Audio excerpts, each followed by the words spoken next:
पारंपरिक पेंटिंग के लिए इंजीनियरिंग छात्रा की जुनून की कहानी है। वे नरम पत्थरों, फ्यूज बल्ब, रद्दी बोतलों पर रंग और ब्रश का उपयोग करके आकर्षक पेंटिंग बनाती है। विशेष रूप से भगवान श्री जगन्नाथ के प्रति उनकी भक्ति और प्रेम को उन्होंने भगवान के विभिन्न स्वरूपों के आकर्षक चित्र बनाकर प्रदर्शित किया है।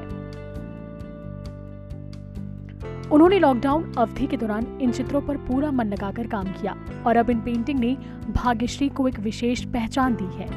प्रधानमंत्री नरेंद्र मोदी ने राष्ट्र के लिए अपने मन की बात संबोधन के दौरान न केवल उनकी प्रशंसा की, बल्कि युवा पीढ़ी को प्रेरणा का संदेश भी दिया।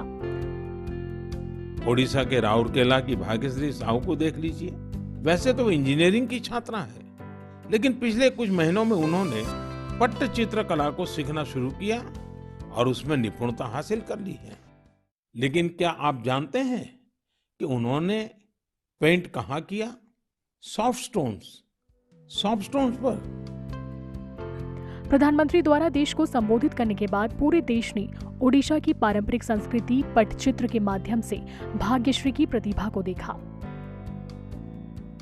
हमको तो बहुत खुशी लगा। हम बहुत खुश हैं और उन पर गर्व भी महसूस हो रहा है। पढ़ाई में कड़ी मेहनत के साथ ही वे बेहद प्रतिभाशाली भी हैं, जिन्हें अब पूरा देश जान रहा है। सारा प्राय समस्ते जानी लेनी तंग प्रतिभा को। भाग्यश्री ओडिशा के सुंदरगढ़ जिले के राउरकेला की निवासी हैं। हालांकि वो एमटेक की छात्रा हैं, लेकिन बचपन से वे चित्रकला में पारंगत नहीं थी। एक बार जब वे अपने परिवार के साथ पुरी जिले के रघुराजपुर गांव में गई, जिसे पट्टचित्र का जन्म स्थान माना जाता है, तो वे इन चित्रों से बहुत प्रभावित हुई। उन्होंने फैसला किया कि एक दिन वे पट्टचित्र पेंटिंग बनाएंगी। उन्होंने लॉकडाउन प्रतिबंधों का लाभ उठाया और भगवान श्री जगन्नाथ को अपने गुरु के रूप में स्वीकार करते हुए इन आकर्षक चित्रों को बनाना शुरू किया। उनकी कलात्मक कृतियां सोशल मीडिया पर बहुत लोकप्रिय हैं। लोगों की बढ़ती मांग को देखते हुए उन्होंने अपनी पट्टचित्र कलाकृतियों को ऑनलाइन बेचना शुरू कर दिया है।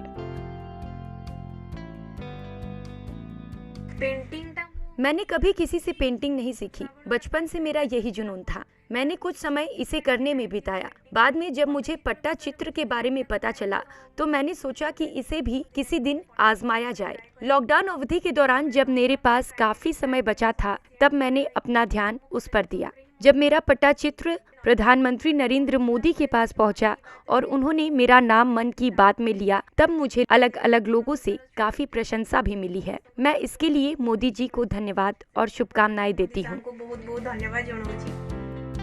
एक बोतल पर पट्टचित्र बनाने में भाग्यश्री को लगभग 8 घंटे लगते हैं, जबकि उनका पूरा परिवार उनके प्रयास में अपना पूरा सहयोग देता है।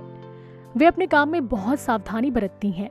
भाग्यश्री का कहना है कि किसी को कुछ नया करने के लिए समय नहीं देना पड़ता है। यह सब अपने आप समायोजित हो जाता है। Normal acrylic colour use. विशेष रूप से मैं अपने पट्टचित्र में एक्रिलिक रंग का उपयोग करती हूँ। इसमें पारंपरिक रूप से प्राकृतिक रंगों का उपयोग किया जाता है, लेकिन मैं इसे स्थायी बनाने के लिए अपने चित्रों में वार्निश का उपयोग करती हूँ। सूखने में थोड़ा समय लगता है, लेकिन ये फीका नहीं पड़ता। बचपन से मुझे अपने जुनून के लिए बहुत समर्थन मिला है। आपकी पढ़ाई के साथ साथ पाठ्येतर गतिविधियों में थोड़ा सा योगदान आवश्यक है। ठीक रे बैलेंस करके नेबाटा बहुत जरूरी। गर्व एवं गौरवर कथा हमें ये गर्व का क्षण और गौरव की बात है कि वे रंगों और ब्रश का इस्तेमाल उन सामग्रियों पर करती हैं जिन्हें हम बेकार समझकर फेंक देते हैं। हमें उम्मीद है उनकी आकर्षक रचना को न केवल देश में बल्कि पूरी दुनिया में एक विशेष पहचान मिलेगी। समग्र विश्व रे परिचित करेबे आमर यह आशा। भाग्यश्री ओडिशा की पारंपरिक कला को लाइमलाइट में लाकर और इसे उत्कृष्ट तरीके से पेश करके खुद एक उदाहरण बन गई हैं। पट्टचित्र के प्रति उनका जुनून निश्चित रूप से इस कला को नई ऊंचाइयों पर ले जाएगा।